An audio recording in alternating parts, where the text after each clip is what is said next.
बाबा मुझे भी सुनाओ ना वो अमर कथा जिसको सुनकर सब अमर हो जाते हैं। यही थोड़ा सा, जब कथा का नाम आया तो वो सुख जो जा रहे थे भूलोक की तरफ, तो वहाँ रुक गए कि मैं भी तो भगवान की कथा करने जा रहा हूँ, तो मुझे भी तो यहाँ से कुछ ज्ञान लेना चाहिए। गुरुजन जब उपदेश दें तो रुक जाना चाहिए, गुरुजनों का उपदेश स्वीकार करना चाहिए। गुरुजनों का उपदेश अगर हम स्वीकार करते हैं तो हमारा जीवन धन्य धन्य हो जाता है, धन्य धन्य हो जाता है। राधे राधे बोलना पड़ेगा, राधे राधे, जोर से बोलना पड़ेगा, राधे राधे।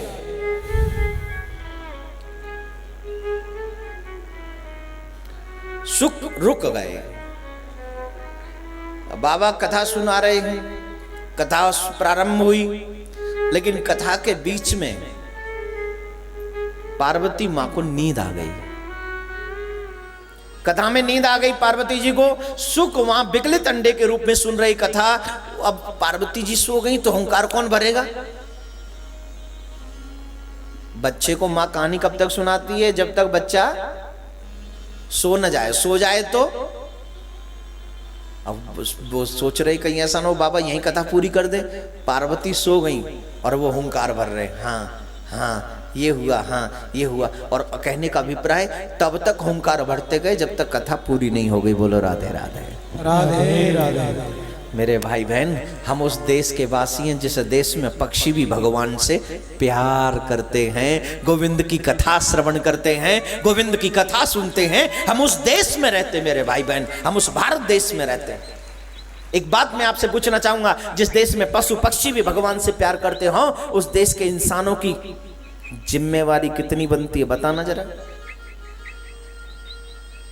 मैं तो कहता हूं अगर इंसान होकर भी हमें भगवान की कथा से प्यार नहीं रहा तो इंसान इंसान नहीं, शैतान। शैतान भी नहीं है, शैतान से भी बदतर है।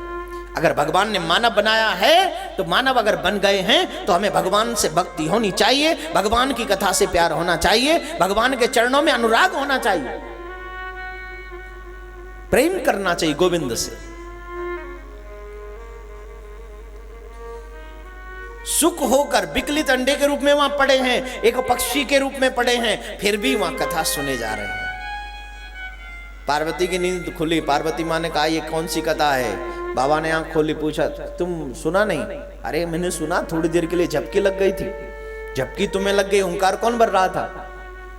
बाबा ने अपनी दिव्य दृष्टि से देखा तो एक विकलित अंडे के रूप में वहां सुख पड़े हैं और भगवान की विदाई हुई है, इसलिए उनकी आंखों में से आंसू बह रहा है। ये दृश्य देखने के बाद बाबा रोमांचित हो गए, रोम रोम प्रफुल्लित हो गया। पार्वती देखो इसको, इसको देखो, कितने मन से कथा सुन गया। तुमसे अच्छा है, तुमसे अच्छी किस्मत पाई है इसने। पूरी कथा सुन गया, मेरे ठाकुर के विरह में रो रहा है। देखो कितना प्यार करता है मेरे ठाकुर को, कितना अच्छा है। लेकिन एक गलती कर गया, इसने चोरी से कथा सुनी है और मैं चोरी से कथा सुनने वाले को छोड़ूंगा नहीं। भगवान ने त्रिशूल उठाया, मैं इसको समाप्त कर दूंगा। बाबा भोलेनाथ उसके पीछे दौड़े। सुख ने भी अपने शरीर को वहां पर आत्म रूप से वहां से दौड़े हैं। बाबा कह रहे रुक जा रुक जा, मैं तुझे मारूंगा। सुख कह रहे बाबा बड़े भोले भाले हो, वाकई बहुत भोले हो। अरे जिसको पता हो कोई मारने वाला पीछे आ रहा है वो रुकेगा क्यों? मैं काहे को रुकूंगा? दौड़ते चले गए। व्यास पत्नी केस सुखा रही थी, जमाई आई, उनके मुख के द्वारा गर्भस्थान में पहुंच गए। अब बाबा क्यों मारना चाहते हैं? क्योंकि सुख ने चोरी से कथा सुनी है। और जो भगवान के कथा पंडाल में नहीं पहुंचते, पास होने के बावजूद भी नहीं पहुंचते, भगवान की नजर में वो चोरी है। जब हमें सामर्थ्य है, हम पास जाने के लायक हैं, और फिर भी अगर हम ये सोचें कि हम भगवान की कथा पंडाल में नहीं, हम अपने घर में बैठकर सुनते हैं, तो ये चोरी है मेरे भाई बहन।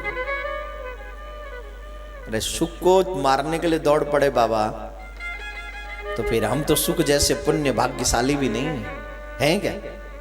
बोलिए। ये जो आस्था पे प्रसारण होता ही ना, ये प्रसारण होता है जो देश विदेश में, जो देश में भी बहुत दूर दूर जो लोग बैठे हैं वो भी इस कथा का लाभ ले सके, इसलिए इसका प्रसारण होता है मेरे भाई बहन।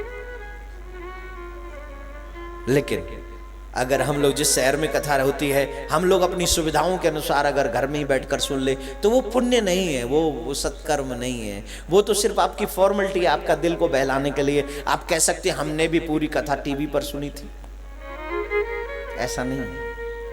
अगर आप सुनना चाहते हैं, वैसे तो देखिए मुझे यहाँ गैदरिंग बढ़ाने का शौक तो है नहीं, आपके पुण्य बढ़ाने का शौक मुझे जरूर है, और मैं दिल से चाहता हूं कि आपके शहर में अगर ये कथा हो रही है तो आपके शहर में आपको आकर अपने पुण्य कथा पंडाल में ही पढ़ाने चाहिए और पूरा भाव से प्रभु की कथा सुनना चाहिए। घर पे तो टीवी पे तो बार बार कथा सुनना है, यहां बैठकर सुनने में, आप बताइए यहां सुनने में आनंद आता है कि नहीं? एक व्यक्ति मेरे को मिले, ठाकुर जी टीवी पे जो आनंद आता है ना, फ्रंट पे बैठ के उससे 10 गुना ज्यादा आनंद आता है। बिल्कुल आता है। वहां तो कभी सोफे पे पड़े हो, कभी बेड पे सो रहे हो, कभी आ रहे हो, कभी जा रहे हो, कभी फोन सुन रहे हो। यहाँ तो एक तल्लीनता के साथ आप कथा सुनते हो, यहाँ का आनंद।